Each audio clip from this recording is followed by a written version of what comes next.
Nous abordons maintenant le sujet de la création automatique des produits.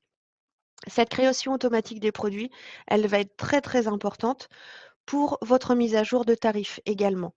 L'inconvénient quand vous créez une fiche produit manuellement, c'est que vous risquez de manquer de données au moment où vous l'enregistrez. Quand vous faites une création automatique des produits, vous vous servez en fait du fichier produit de votre centrale d'achat pour les créer. Donc, il va créer automatiquement tous les codes CIP, GTIN, EAN, le code fournisseur aussi, donc de votre centrale d'achat. Donc, au moment de la mise à jour, vous savez que votre fiche produit sera d'ores et déjà correctement paramétrée dès la création. Je vous montre tout de suite par le biais d'une vidéo comment procéder. Donc toujours dans le module gestion produit, cette fois on reste sur le premier onglet médicaments et vous avez un bouton création produit automatique. Donc on arrive sur ce tableau donc, qui est en relation avec votre centrale d'achat. Donc là, il ne me l'a pas demandé parce que je l'avais déjà enregistré, mais il est possible qu'il vous remette sur la fenêtre tout à l'heure pour rechoisir le fichier distributeur. C'est la même chose que pour la mise à jour code et tarif. Vous prenez celui de votre centrale d'achat et du premier du mois en cours, toujours. Là, pour chercher le produit que je veux créer, il me suffit de cliquer sur la loupe ici et je saisis le nom du produit. Là, je veux créer du Dufamox en 100 millilitres. Je sélectionne et je clique sur la petite flèche ici pour le passer dans le tableau à côté, dans la liste des produits à créer. Donc, si vous cliquez sur cette flèche-là, de toute façon, il vous le dira. Moi, je ne le fais pas, mais il vous le dit quand vous le faites.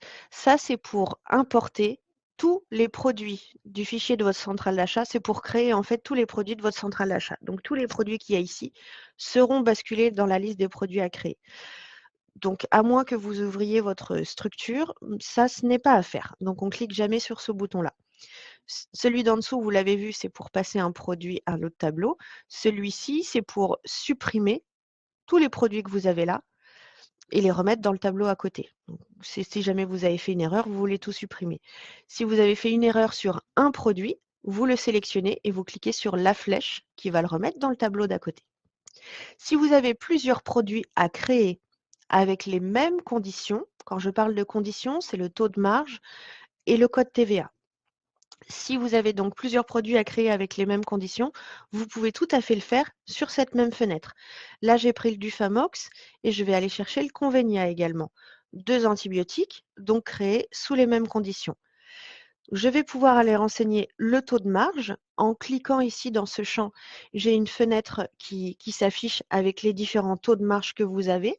Vous pouvez en créer de nouveaux aussi, toujours avec vous avez une petite feuille avec un plus ou la feuille avec le crayon que vous trouvez également partout dans le logiciel.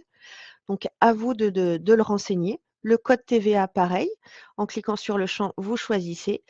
Et là, la mise à jour de tarif, soit vous choisissez de pas faire de mise à jour ou tarif de base. On peut cocher si on veut que le produit ne soit pas remisable, ce qui est très souvent le cas pour les antibiotiques. Et une fois que vous avez correctement renseigné tout cela, vous cliquez sur valider. Il a bien créé vos fiches produits. Il vous demande si vous voulez en créer d'autres, sous d'autres conditions. Oui pour en faire d'autres. Non si vous avez terminé. Voilà pour la création des fiches produits. En résumé, donc comme pour la mise à jour des tarifs, il faut toujours prendre le fichier distributeur du premier du mois en cours et enfin ne pas cliquer sur la double flèche qui amène sur le tableau à droite, sinon ça crée tout le catalogue de votre centrale d'achat.